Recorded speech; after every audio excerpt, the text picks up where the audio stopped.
Moving Beyond Disablism in Animal Advocacy and Environmentalism. Hi, my name is AJ Withers, and this presentation is based on my chapter in Earth, Animal, and Disability Liberation, The Rise of the Eco-Ability Movement. I'm going to be speaking today about some of the ways that disablism is present in environmentalism, environmental justice, anarcho-primitivism, and animal advocacy, which is made up of animal welfare, animal rights, and animal liberation movements. And also what I think needs to happen to remedy this disablism. It's essential for these movements, especially if they want to make any kind of justice claims, to support disabled people and movements, and to understand the interlocked nature of both oppression and social justice. There are a few disablist trends that are consistent in these movements, and the first is that disabled people are rarely discussed or acknowledged. We're simply absent in much of the movement's discourse. This is particularly significant with respect to the environmental justice movement. Environmental justice examines both social justice issues and environmental issues and sees the ways that environmental injustices occur as oftentimes the consequence of racism, colonialism, sexism, and classism. The environmental justice movement has made incredibly important gains for marginalized communities and has been influential in bridging the divide between social justice movements and environmental movements. In providing a critique of disablism in this movement, I want to be clear that this does not mean that I do not have a tremendous amount of respect for it and its achievements. I do. However, it frequently employs disableist language while ignoring disabled people who are disproportionately impacted by environmental injustice. And I find myself asking how it can be fighting for justice if it's perpetuating the injustices against disabled people. When disabled people are present in these discourses of all of these movements, the discourses frequently perpetuate disableist notions that disability is bad, that disability should be eliminated, that disabled people are a drain on resources, or at times that disabled people are subhuman or marginally human, or even that they should be killed. Birth defects, in air quotes, and birth deformities are frequently employed as negative and in need of prevention, either through the elimination of certain toxins or chemicals, through the downfall of industrial civilization, or through genetic experiments on humans rather than on animals. It's a given that birth defects are bad and need to be reduced or eliminated within these movements' discourses. This, however, is a euphemistic way of saying that there is a need to prevent disabled people from being born. Human genetic testing that the anti-vivisectionists or anti-animal testing people promote is used to develop prenatal tests which are designed to identify disabled fetuses so that they can be aborted. And to be clear, critiquing this is not to say that women shouldn't have on-demand, free, accessible, free abortion access. They certainly should. But these prenatal tests are designed to eliminate disabled people and not eliminate disablism. It is very possible to talk about the harm that is caused by toxins or by animal testing without taking disableist shortcuts that overtly or inadvertently devalue disabled people or even call for their eradication. Some groups employ disability as a cautionary tale. For instance, People for the Ethical Treatment of Animals, PETA, warns consuming fish can, quote, cause mental retardation and physical disability in children, end quote. It also ran an ad campaign that showed a bowl of milk with Cheerios floating in it in the shape of a sad face. The text below it read, Anthony Nacella, Judy Bentley, and Janet Duncan, editors, New York, Peter Lang, 2012. And both of these messages tell us that disability is an individual issue for which blame can be assigned. The Got Autism campaign also depicts autistic people's lives as necessarily sad, as avoidable, and as wanting to be avoided, erasing the real meaning and happiness in the lives of many people with autism. The most extreme example of disablism in animal advocacy is the argument from marginal cases, which holds that some disabled people, specifically those identified as having profound intellectual disabilities, are marginal cases or even marginal humans.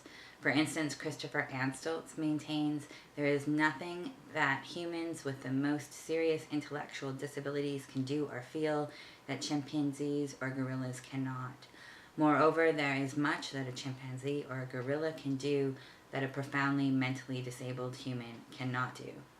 Peter Singer, who's been called an icon of the animal rights movement, also argues that certain disabled people are not equal to non-disabled people, or sometimes even advocates their killing.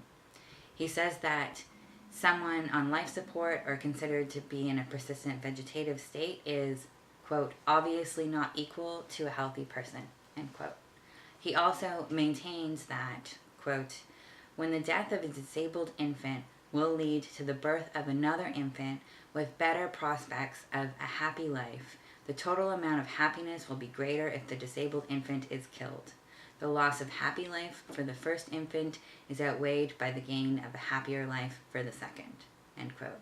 And he also says that killing a disabled infant is not morally equivalent to killing a person. Very often, it is not wrong at all. Of course, this statement is terrifying for many disabled people. I don't think that we should be killing disabled people, and it deeply concerns me that this is even a point of discussion. Singer and others who make these arguments sometimes assert that they're simply calling for animals to be treated better, not for people to be treated worse. But as I say in the chapter, the dehumanization and marginalization of disabled people can help justify and legitimize worse treatment. I also want to come back to Singer's assertion that the non-disabled person is much more likely to live a happier life than the disabled person. This is obviously a problematic assumption. Lots of disabled people are very happy and lots of non-disabled people are miserable. There is another logic happening here, though, a eugenic logic that confuses the need to eliminate the consequences of systemic oppression, in this case happiness, with the need to eliminate the population experiencing the oppression. This is how eugenicists collapse the elimination of poverty with the elimination of poor people. Through this logic, any marginalized infant, a queer, a racialized, a trans, a female infant, can be killed if an infant with more privilege, a straight, a white, a cis, a male infant, is put in its place, because that infant will not experience systemic oppression and will be more likely to be happy. Issues of heterosexism, racism, cisism, sexism, and classism are, like disablism, social issues that are erased within this logic, and so too are the social solutions that are needed to fix them. Indeed, within eugenic logic, the comparison of marginalized groups to apes is not a new one. For many disabled people and people of color, the comparison to apes, regardless of the esteem in which you hold apes, is offensive and it is unacceptable. Now I want to look at the mainstream environmental movement. When disability is evoked in environmental discourse, it's only done so positively, at least that I could find, in one context, when activists are celebrating having broken something. They say that the deep sea destroyer, the coal truck, the machine, or what have you, was disabled by heroic activists.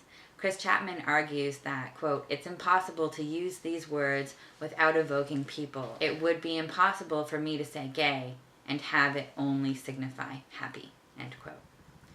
The final movement that I want to examine is primitivism, or anarcho-primitivism, or anti-civilizationism. And this is the belief that civilization is unsustainable, that the earth has surpassed its carrying capacity, and that people should move exclusively to hunter-gatherer societies. Even if you haven't heard of these movements, trust me, there are a lot of books that have been written by people in them, and it's a big deal, especially in anarchist circles. One of the most prominent primitivists is John Zerzan. He argues that both technology and the division of labor must be eliminated, including the, quote, form of dependence that comes from relying on others who have specialized skills that you don't, end quote. So in addition to his problematizing of the notion of dependence, which I think is fundamentally disableist. I also have to ask what happens to disabled people when this division of labor is eliminated. So, for example, attendants have specialized skills that disabled people who rely on them don't have. Eliminating these would kill a lot of people. Getting rid of particular forms of assistive devices, technologies, equipment, and medication would also kill a lot of people. For many people, this might not mean death, but it would lead to the devastating reduction in their quality of life and likely the inability to participate in hunting and or gathering. And this is not lost on Zerzan. When asked what primitivism means for disabled people, he answered, quote, "Where is the healthy direction? I don't know what to do about disabled people. I do not want to pull the plug on disabled people. I'm getting old. I don't want to pull the plug on people, but we have a reality too." And to be clear, pulling the plug is a euphemism for murdering a lot of disabled people, including a lot of people who might not typically be considered disabled, but if you take away their insulin or their pacemaker, they'll die.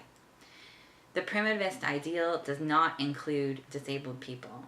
Indeed, Zerzan writes, quote, "Many say that millions will die, but this overlooks many potentialities. For example, consider the vast numbers of people who would be freed from manipulative, parasitic, destructive pursuits for those of creativity, health, and liberty," end quote. So for a select few to gain Zerzan's creativity, health, and liberty, millions, or I would actually argue more aptly, billions, must die. And most, if not all, disabled people must no longer exist. I do not think that there is any evidence that anarcho-primitivism is compatible with any sort of disability politic or even with the existence of disabled people.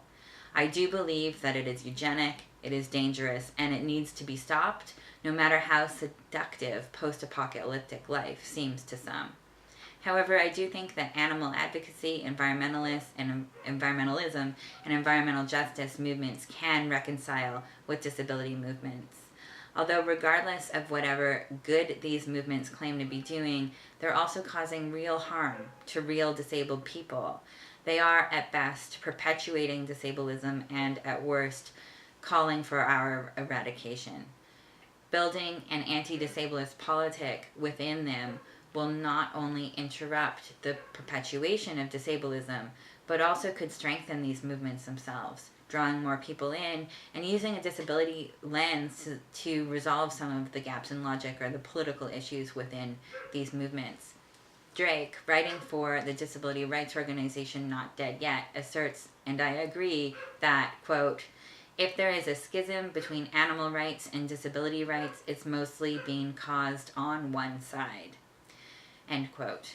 I don't think that any kind of solidarity could ever exist between these groups unless animal advocates, environmentalists, and environmental justice activists acknowledge the harm that they have done and meaningfully incorporate disability politics and disabled people. And at the same time, with respect to environmental justice movements, I think it's crucial that disability movements also work to reconcile with that movement in terms of the white supremacy and the colonialism that these movements have worked to perpetuate. But in particular, I think with respect to those who have adopted the argument for marginal cases in the animal activists and certain environmental movements, it's crucial to deal with that problem and the way that it promotes eugenics. And Drake continues that it is implausible to imagine, quote, "us joining hands with a group that holds Peter Singer in such high esteem, at the best expressing regret for his writings on disability," end quote.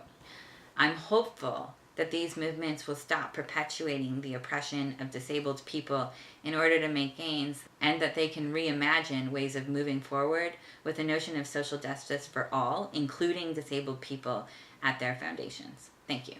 For references, see Disablism with Animal Advocacy and Environmentalism by A.J. Withers in Earth, Animal, and Disability Liberation, The Rise of the Eco-Ability Movement. Anthony Nacella, Judy Bentley, and Janet Duncan, editors, New York, Peter Lang, 2012. Thanks to Laura Mack, Matt Leetold, Anthony Nacella, Judy Bentley, and Janet Duncan for their feedback. Also thanks to Laura Mack for her help making this video.